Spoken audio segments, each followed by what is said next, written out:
Nile Sports TV. Nitwa Floribert nimubona gakunda umumenyereza w'umugwi nserukiragihugu w'abatarenze imyaka 18. Figo je nize ibintu vya education physique et sport muri EPS ya ruguru Kiriri.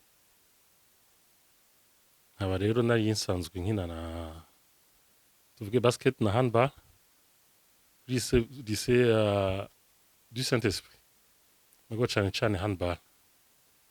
Kaba nayitanguye muri mirongo umunani 1988.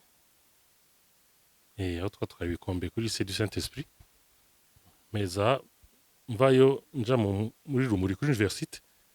Canwa tutwara ibikombe bive muri Rumuri. Nkina handball muri Rumuri. Hanyuma tuko turandika igitabo havuga ekipe mu Ngagara yitwa Intwari. Bavuga ati nta gituma abakinyi bacu bavuka mu Ngagara bakina mu yandi ma ekipe, dufise ekipe twaforme shasha, niko kuva muri Rumuri ndiko nandika igitabo canje gukina mu Ntwari abariho nakukurukiye. Ego camba mumenyereza, nari mumenyereza adjoint d'abord muri 2007 tuja Nairobi na equipe nationale y'aba senior wa mugabo. Mu nyuma rero bampa equipe nationale y'aba tarenze imyaka 18. Ariyo ndaba gushika ubu. Ego ahanini ni ugukundisha abana igihugu, bakumva ko iyo baserukiye igihugu baba bambaye umutamano w'igihugu. Rero igihugu ntushobora kugita mu nzira, kugita mu mahiganwa ageze hagati, bisaba gukunda igihugu cane, kubera warungitswe n'igihugu,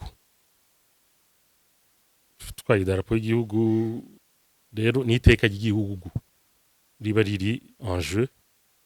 Ego ntibisa neza guta igihugu hagati, nshaka kwizeye kikakurungika no ku buryo bwacu rimwe na rimwe.